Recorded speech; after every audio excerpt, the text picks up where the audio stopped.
nervous in crypto land, in equity world, because one, we've had a government shutdown, and then there's been doubts about AI valuations and people raising questions about that. So AI stocks have corrected, and many growth stocks have corrected. And then in crypto specifically, it's been dealing with two issues. One is there was this big liquidation event on October 10th, one that really was a larger liquidation event than anything seen in history. And the second is because crypto is risk on, I think markets are really struggling with what the Fed's going to signal on December, because, you know, if you end up with a hawkish Fed, it gets crypto investors very nervous. I think that's all creating this downside pressure, but I think the good news is there are signs of exhaustion. I did speak with Tom DeMark of DeMark Analytics, and you know, he thinks there are signs that would look like a bottom that could be occurring sometime this week. During a bottom, I look at this as a great buying opportunity for long-term investors. You know, Bitcoin was the first thing to turn over before this broader market pullback. It was sort of the canary in the coal mine, signaling that there was some risk in all sorts of risk-on assets. I think it'll be the first thing to bottom, and I agree with Tom. We're getting very close to that point. So I think it's an exciting opportunity, again, for people who are looking out a year or more into the future. Well, one of them is the industry did suffer a big liquidation event that I think crippled many players and wiped out many accounts. So I think that this, just like in 2022 or in 2020, it does take a few weeks for the industry to sort of find its footing, and I think that's why crypto prices have lagged here. And it does have the signs of that maybe a market maker or two actually is unable to provide market liquidity. And as you know, as liquidity contracts, it's the same thing as the central bank tightening. So it's almost like crypto QT. I think the other thing the markets are grappling with is people talking about the 4-year cycle. Many are convinced that Bitcoin prices have peaked. So in some ways, Bitcoin being the blue chip and the bellwether is important for crypto, because if Bitcoin makes a new high this year, then it really obviates the fact that there is a 4-year cycle. And so it's, you know, to me, between now and year end, you know, I'm pretty bullish on stocks. You know, this sort of weakness in the first half of November was what we expected. But as markets rally, I think that's going to help propel Bitcoin to an all-time high. Market John D'Agostino, Coinbase head of institutional strategy. We've seen this movie before. What was the biggest sell-off? We had a move from, I think, 65 down to 15,000, didn't we, at one point with Bitcoin? Sure. I mean, so historically, Bitcoin has traded in these 4-year cycles. And so we saw 2014, 2018, 2022, material moves down. 20,000 down to 3,000 at one point, I think. Absolutely, yeah. So it can lose 70 or 80% of its value and then only to see new highs again. So generally, after those down years, we've seen 2 to 3 years of up 150, 160% returns. So what would not, is it less volatile now? Or are the sell-offs going to be not quite what they were? Or is it possible, let's see, 125, could it go down to 60,000? So mathematically, it is becoming less volatile. Just as a strict standard deviation calculation, it is becoming less volatile. You would expect that as you have a wider and deeper market. You have more different types of investors. Obviously, the ETFs have brought in a flood of retail. You have more institutions. Harvard Endowment announced they hold more Bitcoin than gold the other day. So mathematically, that's what you would expect. It doesn't feel that way, to be very honest. Right? The sentiment is brutal right now, and you have to be very, very honest about that. Just like I'm sure, you know, you're holding gold, you feel smart. You didn't feel so smart in 2008 when gold lost a third of its value. For years and years and years, you just felt feel smart. Yeah. Right? So as we've said many times on this show, trying to market time any volatile asset can get you in a lot of trouble. If you've systematically invested in Bitcoin over a 5-year period, you're up an extraordinary amount. Even year to date, while not great, both Bitcoin and Ethereum, while slightly negative, but Ethereum's a little bit up. If you stake your assets, you can earn a higher yield. So you're still net positive. Solana's down materially for the year, 25%, year on year, 41%. However, we had the single best ETF launch of the year for a Solana ETF. So In these situations, I try to step back and ask myself, what has fundamentally changed since, let's say, late September, when everyone was incredibly bullish? And the answer for me is nothing. Structurally, we're where we were, if not better.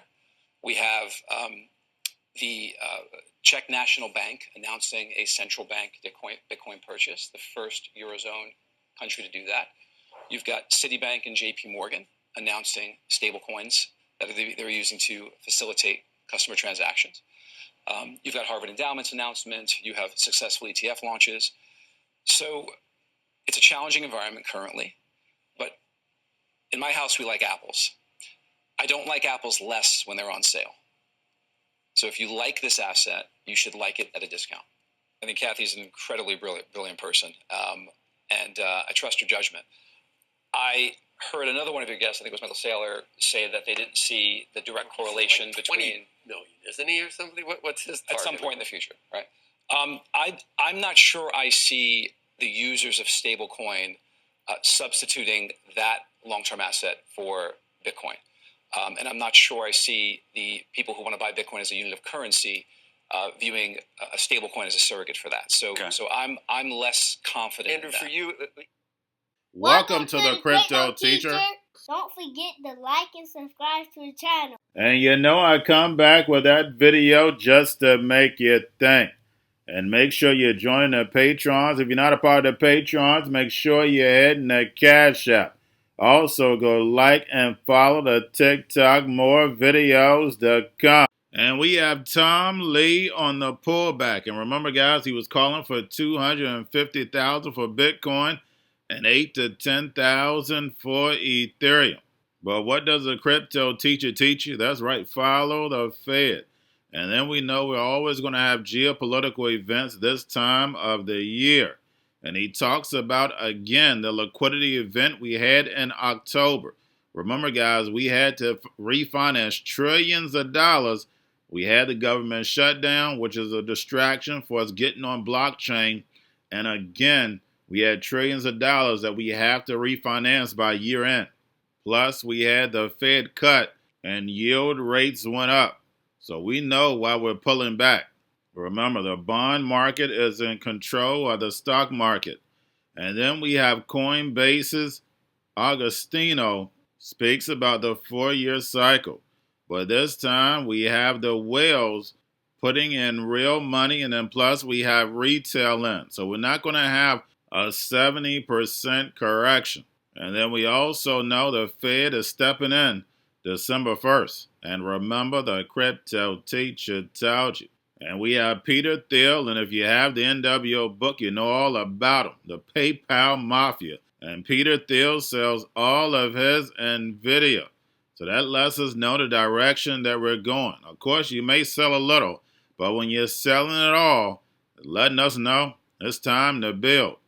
2026 to 2029, the sheep are going to wonder what happened. Even us who are conscious, we're even going to be surprised. And we also know there's going to be plenty of distractions until we get there. And remember, the Crypto Teacher told you. And we have Jeffrey Gundlach as the next big crisis in private credit. And we already can see that now, like he stated, it doesn't happen overnight. And it's the same thing that goes for real estate. There's a big crisis coming. And I talked about this in the earlier video today. We have the Fed on the repo facility, but we know the repo facility was put there because we were in an emergency. And if it's still here, guess what? That means that we're still in an emergency. And this repo has helped out big time with them managing that long end of the yield curve. And remember, the Crypto Teacher told you. Now we have box partners with Amazon AWS Cloud, the AI agents doing the work. And remember, guys, the AI agents and these robots are the new immigrants. And that's the reason why they want them out, because the machines are coming in. And then plus, the United States citizens that are here, we know they're going to be handing out free money. And that's also the reason why the immigrants have to leave. And remember, the Crypto Teacher told you. And we have Trump on the fee for visas. which we know should be a waiver for FIFA. But Trump has been promoting the FIFA soccer match, and there's definitely something up with it. We can see that in the trophy. But we're going to sit back, get our popcorn, and let it play out.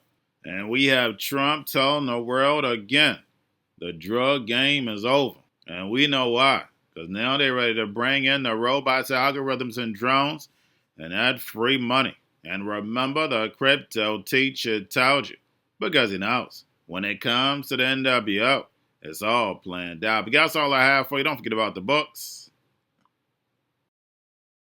Warren Buffett, I want to bring up a look at these two funds. We've got Warren Buffett's Berkshire Hathaway building up a significant stake in Google, but then paring back on Apple. So that pattern of kind of stop-start there too. And I've got to bring up Thiel Macro, of course, associated with Peter Thiel. They, in that third quarter, exited their entire holding in NVIDIA. So questions even about these firms, even about these stocks that have been on a roll lately. Oh, you know that Peter Thiel move is going to get a lot of traction amongst retail investors, isn't it, in the US with exposure to NVIDIA. Charlie Wells, thank you.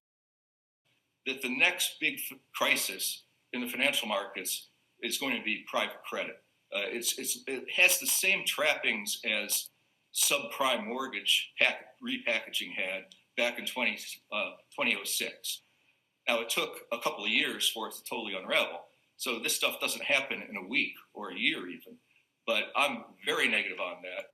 New York Fed President John Williams met last week with banks that underwrite the government's debt and he met about a key short-term lending facility. Williams asked for feedback on the use of the Fed's standing repo facility, which allows institutions to borrow cash from the Fed in return for high-quality collateral like Treasury bonds. Central bank officials view the tool as helpful in keeping short-term borrowing costs within their intended range. The news comes amid some concern about stress in parts of the U.S. financial system, signs of tighter market liquidity. We're going to talk more about this story at the top of the hour.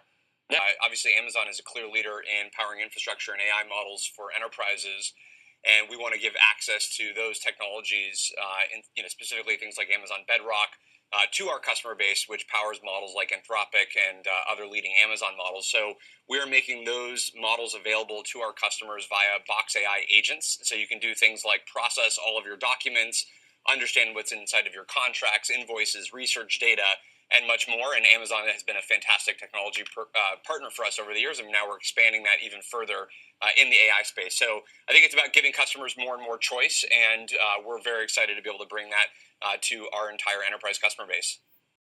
From my perspective, I think AI is going to be used mostly to augment work and to bring automation to the kind of work today that is either too expensive to do manually or we just never get around to in the first place. So the kind of customers that are deploying AI right now are turbocharging their productivity across things like reviewing all their contracts for any risky clauses that allow them to have just that extra edge when they're inside of a negotiation. Being able to review all of your research data for critical trends that might lead to the next breakthrough. In life sciences, being able to do quality control processes on drug trial data that they're working with. And so a lot of these cases it's actually enabling organizations that have a finite amount of fixed capacity in the form of people in their organization to do the work. And now AI is augmenting that and allowing them to accelerate that work even further. And so I think if you just sort of go out by 3 or 5 years from now, I believe that the vast majority of AI usage will be on things that we don't even do today as people. It'll be about augmenting and creating all new forms of work in the future. And so in the process, that's allowing customers to actually do more with the talent that they have or be able to create new breakthroughs and better serve their customers. So I think that'll be the vast majority of AI in the future. We're also creating what we're calling the FIFA prioritized appointment scheduling system. That's a hard one for most people to remember, but it's there nevertheless. And this will allow World Cup ticket holders with long wait times to opt with FIFA for a prioritized interview. And I've directed my administration to do everything within the power to make the 2026 World Cup an unprecedented success. I think it's going to be the greatest. And we are setting records on ticket sales. Nobody's ever really, and FIFA's never, if you look at The numbers, nobody's ever seen anything like the kind of numbers we're doing. Be launching strikes in Mexico or putting American troops or American personnel into Mexico to deal with it? Would I launch strikes in Mexico to stop drugs? It's okay with me. Whatever we have to do to stop drugs. So when we knock out Ebola, we save 25,000 lives. That's great. Now, do I feel the same way about the corridors that they use? We know every one of them. We have every one of those corridors under major surveillance. We have nobody coming in through our southern border. But we know exactly how they get their things here, how they get the drugs here, fentanyl, cocaine. Colombia has cocaine factories where they make cocaine. Would I knock out those factories? I would be proud to do it personally. Would I do it? I'd be proud to. I'd probably go into Congress and say, hey, and you know what? The Democrats and the Republicans would both agree, unless they're crazy. They are a little crazy on the Democrat side. So let me just put it this way. I am not happy with Mexico, okay? Going to a different economy, and we're going to be learning more about that as we go. But clearly, we're learning that things can be done from remote locations. We're learning that technology can replace people even more than we thought. We're not going back to the same economy. We're recovering, but to a different economy, and it'll be one that is more leveraged to technology. And I worry that that is going to make it even more difficult than it was for many workers. In Silicon Valley, and my friends who work in technology know that what we did to the manufacturing workers, we are now going to do to the retail workers, the call center workers, the fast food workers, the truck drivers, and then even bookkeepers, accountants, insurance agents, lawyers, and on through the economy. So what happened to the manufacturing workers is a very clear sign. And so we'll import Chinese-based CBDC technology. So it's going to be CBDC in a box provided to you by the People's Bank of China. But every stock, every bond, every currency, every commodity, every piece of art, every private business, every piece of real estate will eventually be a token on a blockchain, an entry on a ledger, permanent and immutable. We will have truth instead of trust, and we will save over $7 trillion a year. 6 to 8% of global GDP is wasted by the friction of the trust industry that's necessary when you have dual entry accounting. With triple entry accounting, which is what a blockchain is, we get rid of all of that friction. It's a beautiful future. Like what you see in China and their social credit scoring systems, right? If we get identity wrong, it could be a tool to enslave humanity. And if we get it right, it could be a tool to liberate humanity. And as an American, I'm obviously rooting for the one that's on the side of freedom. Bitcoin is an international asset. And also, I do believe the role of crypto is, it's digitizing gold. I actually believe this technology is going to be very important. Look at it. We have been part of the huge revolution in investing through ETFs. We believe that ETFs will be changing the whole way we invest. Many people still use it as a means, people are investing it for indexing. No, the majority of people who are putting money in in ETFs are active investors that are buying exposure. The entire bond market is being transformed as we talk right now. I believe the next generation for markets, the next generation for securities will be tokenization of securities. And if we could have that distributed ledger that we know every beneficial owner, every beneficial seller, we all have our code of who's buying, who's selling, instantaneous settlement.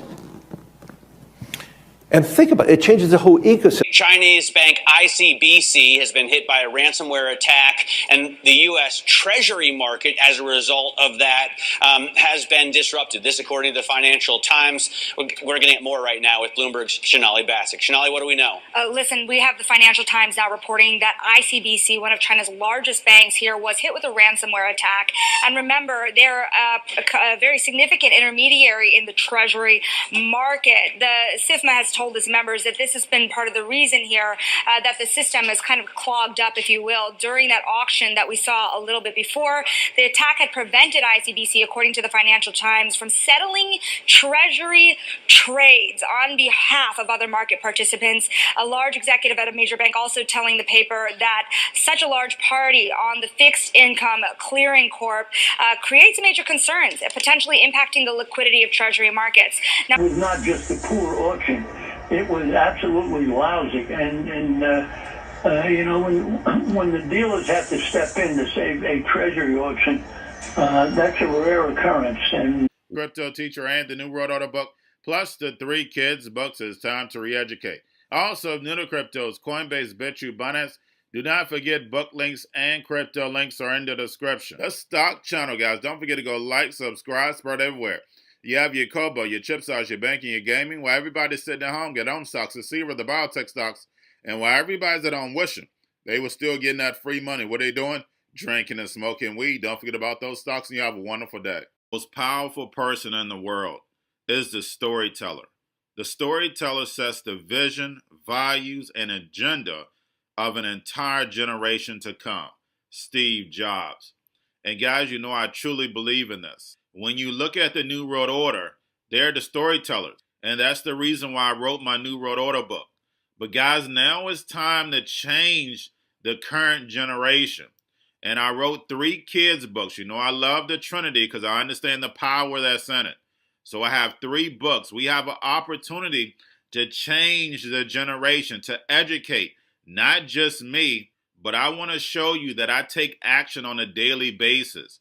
And I want you to take action on a daily basis.